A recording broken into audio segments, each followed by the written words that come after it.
No patrol officer needed, as electronic speed limit signs are keeping drivers in check in Scottsbluff. KNEB.TV News starts right now.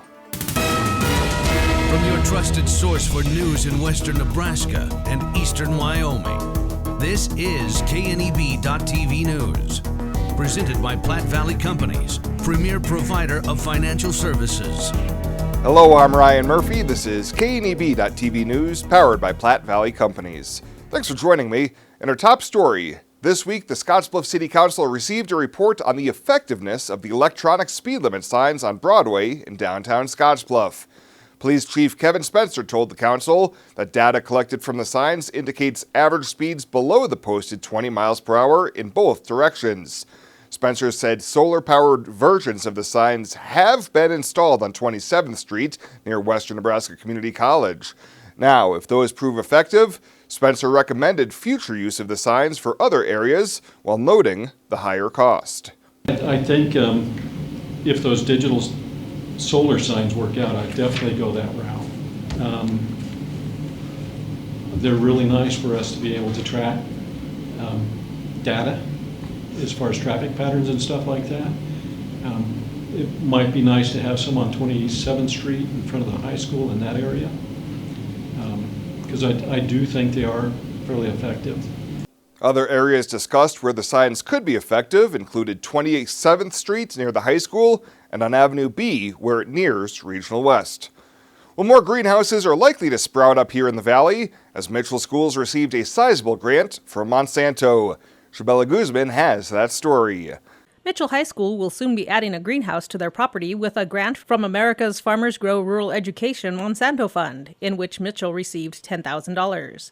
The grant was submitted by the Hall's High Ability Learners class at the Mitchell High School. Brock Knutson, 8th grader at Mitchell High School, explains more on the greenhouse project. I was working on crossbreed and genetics and stuff with plants. And then we came up with the idea of a greenhouse and how they do it at colleges and bigger schools. And then we just thought it would be possible that we could do it if we worked hard. The students had learned about Gregor Mendel's pea plant study and genetics in a class and wanted to learn and do more, which included having a greenhouse. Vicki Clark, Mitchell High School science teacher and teacher for Halls, says the greenhouse is not just for the Halls students. We're thinking of other classes, such as an ag class we have here, elementary students, possibly the FACS kids, other science classes. The Hall students were recognized at the Mitchell game on Friday with Monsanto Representative Ryan Gompert, local seed agronomist with Monsanto Del Cab. He talks more about the grant and being able to present it to the students. I think it was just the reinvestment in agricultural education is what they found particularly interesting in Mitchell's application. So I grew up in Mitchell, and so this is especially nice for me to be able to come back and be a part of our company, giving some money back to the community that supports us. And some of my family goes here, and so some of them will have a chance to work in the greenhouse and benefit from that too, so it's great. Last month, the North Platte Natural Resource District held a ribbon cutting for their Greener Gardens greenhouse. Well, coming up after the break, Bill Boyer will be in with your midweek weather forecast. Stick around. KNEB.TV News will be back right after this. At Platte Valley Bank, we understand that you have a busy life, and that means you don't always have time to come to the bank. That's why we offer user-friendly online and mobile banking with features such as iPay, recurring transfers, and mobile deposit. So you can bank how you want, when you want to. Whether you prefer to bank in person, over the phone, or online, Platte Valley Bank makes it easy to take care of your finances. My big secret for designing a quality kitchen on a budget is J&K Cabinetry. They have all the great standard features that my clients love. Solid wood doors and frames, soft close doors and drawers, dovetail joinery. The quality is amazing. J&K Cabinetry has 17 beautiful locations, sells directly to designers, contractors, and dealers, and provides plenty of options for a semi-custom look. But the most important thing is having a satisfied client and just seeing how much they love their kitchen. J&K Cabinetry, a new kitchen around you. ZM Lumber in Scottsbluff, your local headquarters for J&K Cabinetry. Now at Arby's, you can get 30 euros for $90. Or for those who aren't trying to cater a Greek family reunion, They're 2 for $6. Arby's, we have the meats. For sandwiches. This is KNEB.TV weather from the Arby's Weather Center. Arby's, we have the meats. As we go through the evening, we're going to see a few showers coming in here overnight tonight, late tonight. It looks like it'll be after you go to bed probably, and by the time you wake up in the morning, temps going to be cooler than where they were this morning, certainly, and we're going to end cooler tomorrow as well. It's going to become very active. Rain chances are increasing. We look much colder by Sunday when some wet snow is possible as well. 85 yesterday. Yes, we're talking about snow, and it was 85 yesterday. 44 for the low. As we look across the area, nothing in the rain gauge yesterday. Right now, we have temps. You can see where that cold front has pushed through. We're 64 in Scottsbluff, still 81 in Denver, 90 down in Salina, 65 in Torrington, or in Bridgeport, 58 in Alliance, 51 in Gordon. Look at Lusk at 47. Reverse those numbers, 74 down in Sydney. Getting on the bus tomorrow, there's probably going to be a few rain showers out there when you hop on the bus. Grab an umbrella, 39 degrees. It'll be a chilly rain as well. So as we take a look at our extended FUTURECAST, we showed you this yesterday. We've got a round of some rain coming through. That was Friday night into Saturday. Maybe a brief period of break here Saturday as we go into Sunday. Then as you take a look at Sunday afternoon, here comes more rain showers filling into the region. Maybe mixing with some snow Monday night, and then another round coming in possibly for Tuesday, and again possibly mixing with some snow on into Wednesday morning. We have several chances of getting wet here over the next several days, and it's going to pile up to some pretty decent amounts of precip.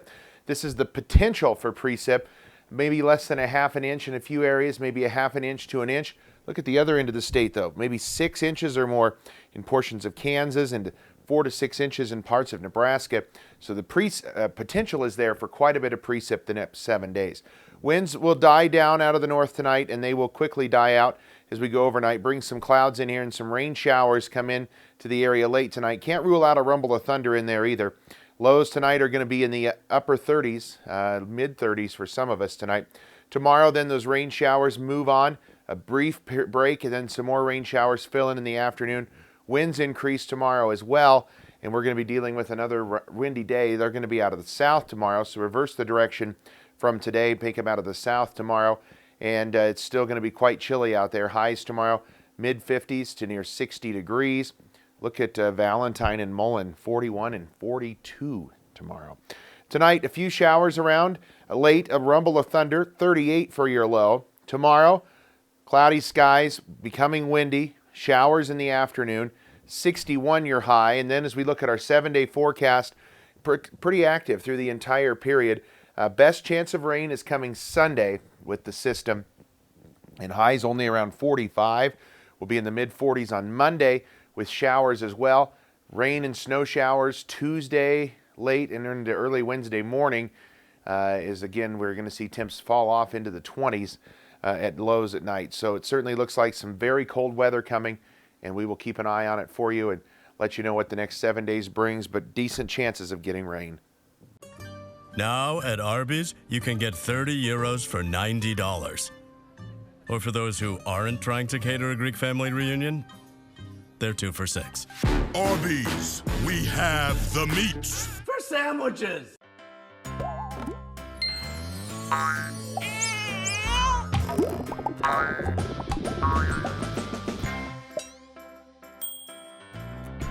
Care Heilbrunn State Farm Agent is here to protect all the moving parts of your life.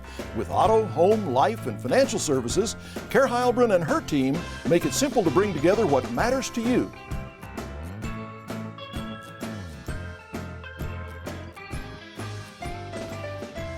Who is Hydrotex? Hydrotex manufactures and distributes high-performance lubricants and fuel improvers. We've been helping customers improve their operations for over 80 years with products made in the USA. We sell directly to customers and cut out the middleman and offer excellent service and value. Our products last longer and work better so that you spend less time maintaining equipment and more time making money.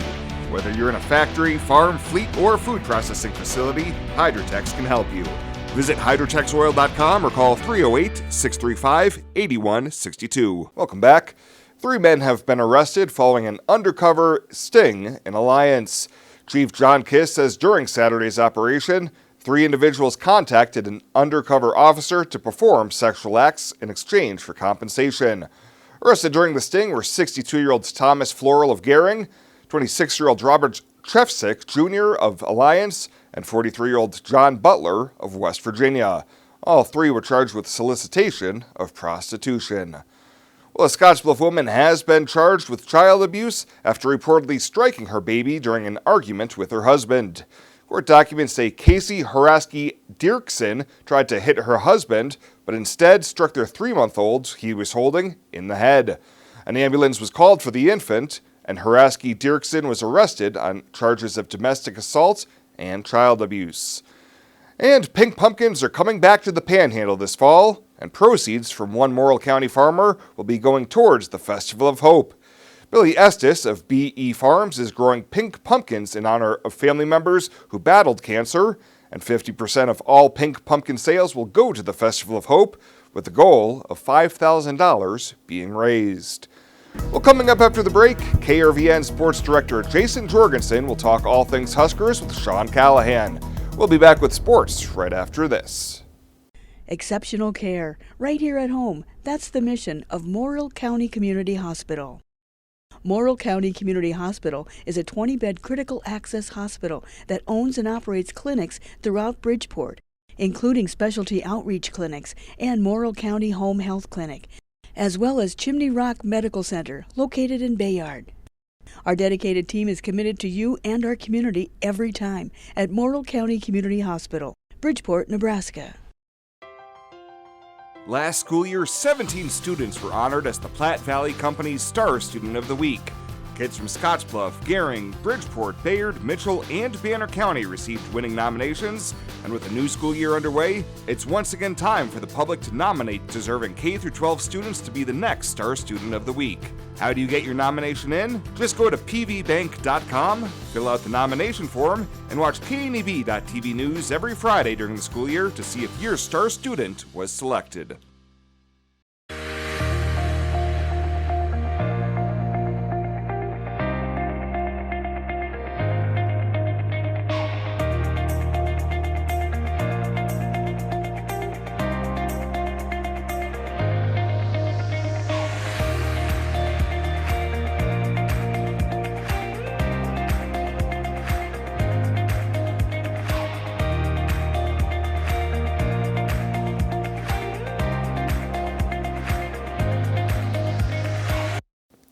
Welcome back. After another tough loss on the gridiron on Saturday, Jason Jorgensen catches up with Sean Callahan with Huskers Online. Well, today we are once again joined by Sean Callahan, the publisher of HuskerOnline.com, as we talk Nebraska football. Once again, here we are. We now have moved into the month of October, and we're still waiting for the Huskers to come through with a win. Sean, thanks a lot for joining us. Hey, thank you, Jason.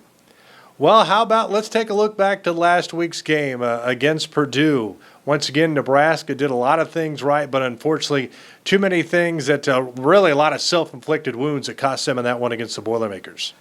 Yeah, there were a lot of things going into that game that I liked for Nebraska. I thought that the offense would look a lot similar to what they did against Colorado, and I think they did for the most part. It was a good matchup for the offensive line. We knew that Purdue didn't have defensive ends that were going to consistently beat Nebraska's tackles like the Michigan game, and Nebraska's offensive line held up. They got a running game. Adrian Martinez did a lot of great things back there. J.D. Spielman did, but it is so hard to overcome bad field position, poor special teams play in the return game, and then penalties. Nebraska with 11 penalties in that game. 7 of those 11 were 15-yard penalties. If you did a study, I guarantee very few teams win games with that type of penalty production on top of what they get out of special teams. And I think the self-inflicting wounds continue to be the problem for Nebraska as we sit here and look at an 0-4 football team. What's the biggest surprise for you in this first month of the season? Where have things kind of gone wrong where you thought the Huskers would be okay? Well, other than the record, I think you can go a lot of directions, but I think just the mistakes. I mean, we haven't seen a team, at Nebraska really make this level of just consistent mistakes. I think the lack of forced turnovers on defense has also been a surprise to me. They haven't forced a fumble. I believe they didn't force a single fumble last year. As far as a guy actually making a play and punching the ball out, they haven't done that yet this year. They've gotten a couple of interceptions, but really the lack of forced turnovers has been to me an issue. The third down defense as well. I mean, so many times Nebraska can get an opponent in 3rd and long. We're talking even 3rd and 20, and they've given up plays in those situations. So it's not just been one thing. It's been a little bit of everything, and that's why Nebraska right now sits at 0-4. For the full interview, you can head on over to the KNEB sports page. Well, straight ahead, we'll take a look at what's happening around the region on the community calendar. Don't touch that dial. KNEB.TV News will be back right after this.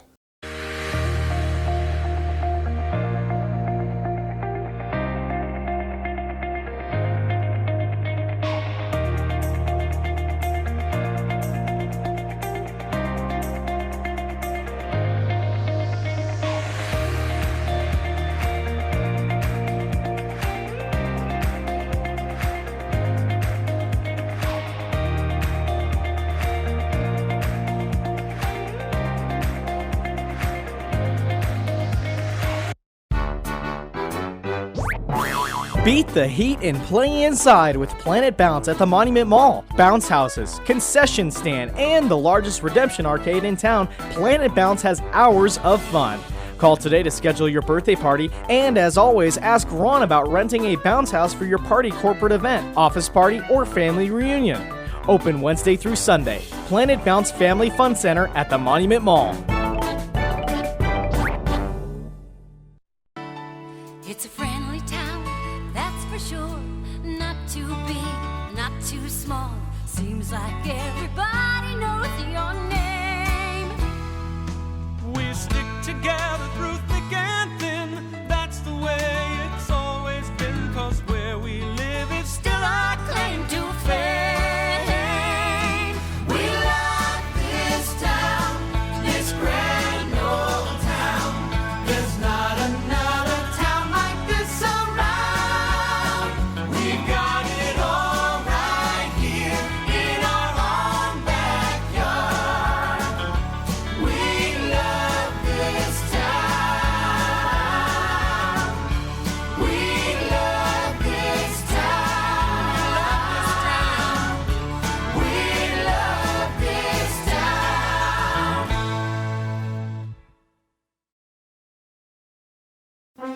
Well, let's take a look what's happening on today's community calendar.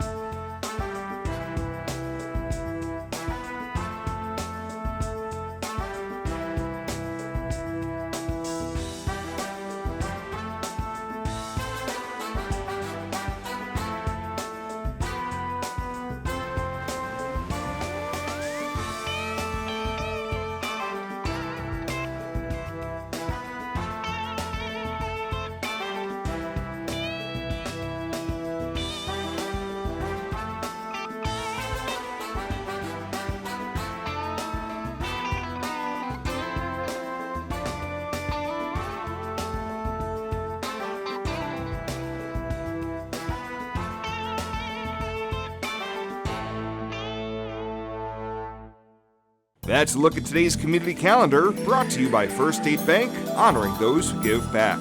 Nominate your community champion at fsbcentral.com.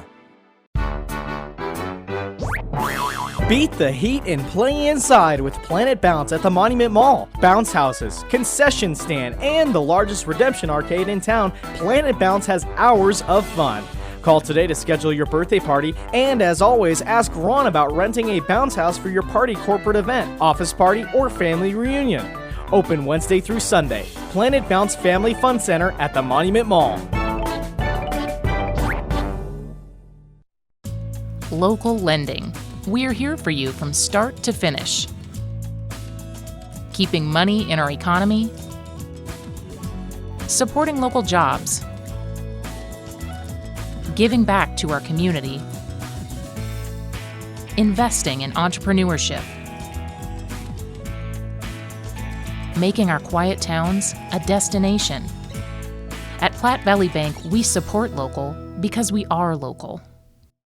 And finally tonight, construction on Scottsbluff's 42nd Street, Phase 5, between Rugger Drive and the Village Drive, is scheduled to begin this Monday.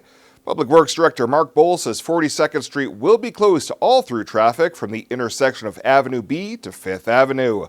The detour route around the construction area will be Avenue B to Highway 26 to 5th Avenue, but Bohl says there will still be plenty of access points to the hospital and other areas. He says construction of this phase is estimated to be completed by November 12th. Well, that does it for us this time. Thank you so much for tuning in, and we'll see you here next time.